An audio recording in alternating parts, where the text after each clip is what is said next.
It's so interesting when you talk about knowing one opinion that a person holds, and from that one opinion being able to accurately predict everything else that they believe. Yeah. That mono-thinking just proves that you're not a serious thinker. Well, I just think it's fairly obvious if, for instance, you say, yeah, what's the problem with the big bearded guy winning the women's weightlifting? I go, okay, I know all of your other opinions as well. And to be fair, that probably works the other way around as well, to a great extent. The interesting thing with most people is where they're slightly out of sorts with their own political side. And well, that's exactly the point, that if it's been a long time since you were surprised by the opinion of your favorite thinker or writer or commentator or whatever it is, that's probably a reliable signal that they're not really thinking for themselves. Yeah. If you're just permanently, oh, yeah, it's like an old leather pair of shoes. Here we go again. The COVID things happened and I can already predict such and such's opinion on it. You go, every single time, all of the time, every single time, you know the idiosyncrasies of this person's very, very particular worldview. Well, that's because it's not theirs. Yeah, of course. It's everybody else's. It's outsourced thinking. And what's really sad about that is that it means that you're not really living your life. I mean, you're living a pastiche of a prescribed set of opinions. That's so sad. I mean, it's so sad. The wasted energies and wasted lives of people who've just downloaded a set of opinions and they're just running them. Yeah, well, that's not your life. It's just someone else's life. You're just replaying. What was that quote you told me about being shunted to the side of the road of your own? It's a Philip Larkin quote from a poem of his. Yes, it's a description of a couple. And he says that something is pushing them to the side of their own lives. It's a beautiful line.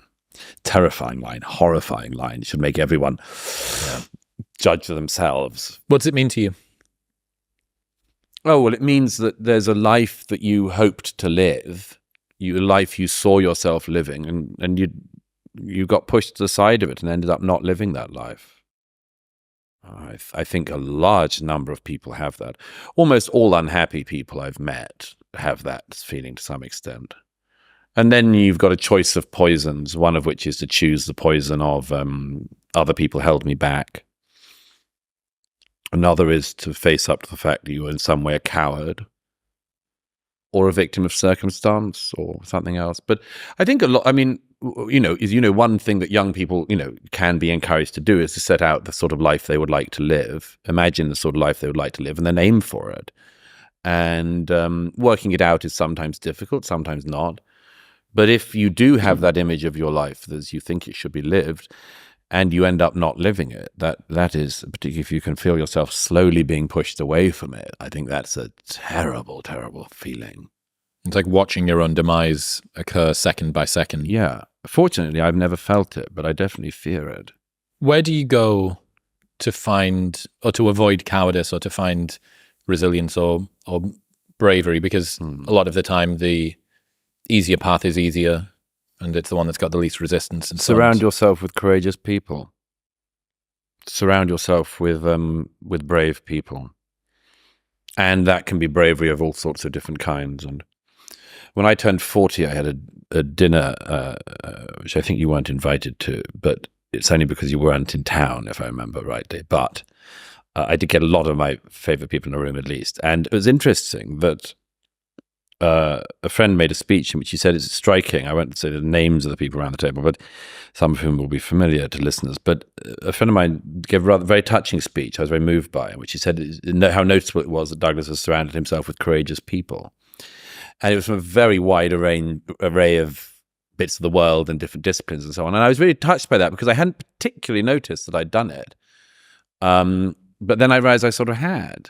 That actually, yes, I must have subconsciously, but maybe now consciously, wanted to be around courageous people. Because I think that courage is something that rubs off on other people.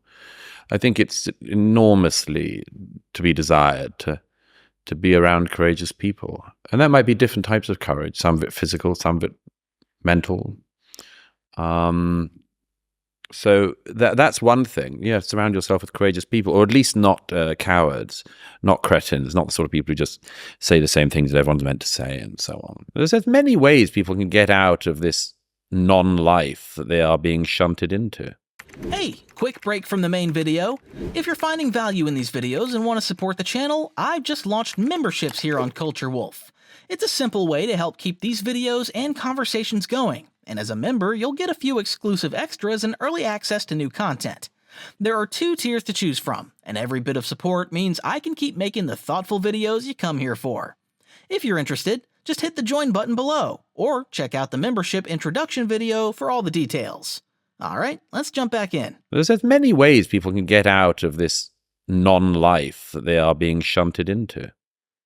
One of my friends, it wasn't a friend at the time, I'd just met him for the first time, but someone that I'd been interested in for a good while. I met in Austin a while ago, and he'd had an interesting story, and he'd faced a cancellation over the last few years. And he sort of told me the story, and he said, he was sat on some rooftop late at night talking about this thing, and he was regaling me with the story. He said, throughout my entire life, I thought I was a hard man. I like to do man things and surround myself with masculine people, and I was into, like guns and shooting and fitness and friends with Navy SEALs and all the rest of it. He said, my entire life, I was scared that I was a coward. I was terrified that I was a coward. And he said, in my darker moments, I could always hear my better self clearing his throat in the room next door. Beautiful. And then this cancellation thing came along. And he said, even the people that do really hard things, hard intellectual work, hard training work, hard physical work, all the rest of it, there's a difference in the kind of difficulty that they do because it's elected. Right? You've chosen to do the hard workout. Yeah. But when the entire world comes to bear on you in a way that feels like chaos and catastrophe whipped up into a whirlwind, and he said, that was a genuine test. And he was very grateful. He said, my better self stopped his coughing and kicked the door in and came to help. Good. But just, I could always hear my better self clearing his throat in the room next door. Well, the thing with that is the difference between situations you find yourself in that are dangerous through choice and ones that you've been thrust into. Yeah, been thrust into, and probably know that the consequence of being thrust into dangerous situation is much more likely to lead to PTSD and things like that than if you choose to. I've been fortunate in my life that most of the dangerous situations I've been in have been ones I've chosen to be in, and that's very different. But yes, I'm glad he found out that he was more courageous than he feared. But think about that. What a beautiful line. To be more courageous than you feared you were. Right? This almost this war against yourself. Yes, that's this fear of your own nature. Well, it's perfectly sensible. I mean, there's a horrible example I sometimes use, but I mean, if you're ever mugged for your wallet, let alone you were mugged with somebody else, let alone if you were mugged with a girl that you were with or looking after, and you just handed it over. There's several reasons that it's worth handing over the wallet for. One of which is why do I need to risk getting shot for or stabbed for $100 and a few phone calls to the bank? Yeah, so that's the reason to hand over the wallet. Oh, what I care. The reason not to hand over the wallet is, are you sure that you're not going to spend the succeeding weeks dreaming dreams of pornographic violence against your attacker and thinking of how you would torture him if you could get your hands on him, and the brutal way in which you would have revenge if you ever find him? It might be easier to just get your head kicked in a bit. Yes. And are you sure you can live with the version of yourself that is you handing over the wallet? I said this recently in a piece in the New York Post about the people on the New York subway, where there's this awful thing you've probably seen where people, like a woman will be being abused by some maniac, fentanyl-addled, drug addict. And people will either look into their phones, including men, or they will get their phones up and record. And I mean, somebody said Douglas is trying to get people killed, and I wasn't, obviously. But what I was saying was, where are the men? Just stand up and confront the guy if he's got a woman by her hair and is parading her around the carriage. And yeah, the backlash was like, what do you know? These people might get killed if they step in. But I was like, yeah, but also maybe we'll have a more civil society if people don't think they can go around and do this stuff without consequence.